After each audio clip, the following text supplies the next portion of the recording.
In this video, we'll cover the two cycles of photosynthesis, the light-dependent reaction and the light-independent reaction, which is also known as the Kelvin cycle. So let's dive in. Let's take this flower, for instance, and let's give him a name, Gary.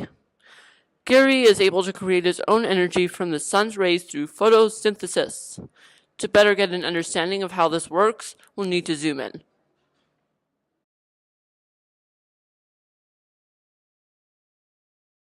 Let's start with the light-dependent reaction. The leaf contains the most chloroplasts in the plant. Inside is the thylakoid where the light-dependent reaction occurs. H2O enters and the hydrogen and oxygen molecules will immediately split. Another technical term for this is photolysis. The oxygen molecules leave, and this is how the oxygen we breathe is produced. The electron on the hydrogen leaves while the hydrogen molecule hangs out. The electron travels to photosystem 2, where light energy is absorbed and excites it. This electron goes down the electron transport system. During this time, the charge slowly wears off because it is pulling the hydrogen molecules into the lumen. The electrons are now delivered to photosystem 1, where light energy is once again absorbed. NADP and H form together, creating NADPH. Back to the hydrogen in the lumen. The hydrogen are so packed together that they start trying to get out any way possible. Eventually they leave by diffusion through the hollow molecule known as CF1. Another name for the CF1 particle is the ATP synthase complex, because this is where the hydrogen works together with CF1 to create ATP. ATP's full name is adenosine triphosphate.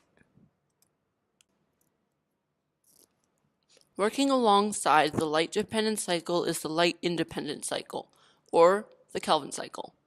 This reaction takes place in the stroma outside of the thylakoid. This process was first discovered by my main man, Melvin Kelvin. As the name indicates, sunlight is not required for this process. Carbon dioxide from the atmosphere is fixed by an RUPB and makes 6 C6 sugars. The term fixed refers to being incorporated into an organic molecule, and RUBP's technical name is ribulose biphosphate. As this is a very unstable sugar, it immediately splits into 2 C3 sugars, which are also called PGA, or phosphoglyceric acid. During this time, the products of the light-dependent reaction enter the cycle. ATP is used to create energy, and NADPH forms hydrogen, which are joined with the sugars to create 12 PGAL molecules.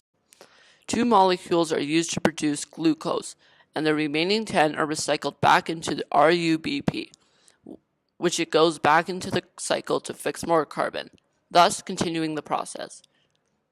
PGAL can also be modified to produce fat or protein, as well as act as an energy source in cellular respiration.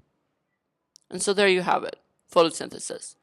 This is the process that gives Gary here his food and us our oxygen. There's a lot of complicated stuff going inside just one little plant.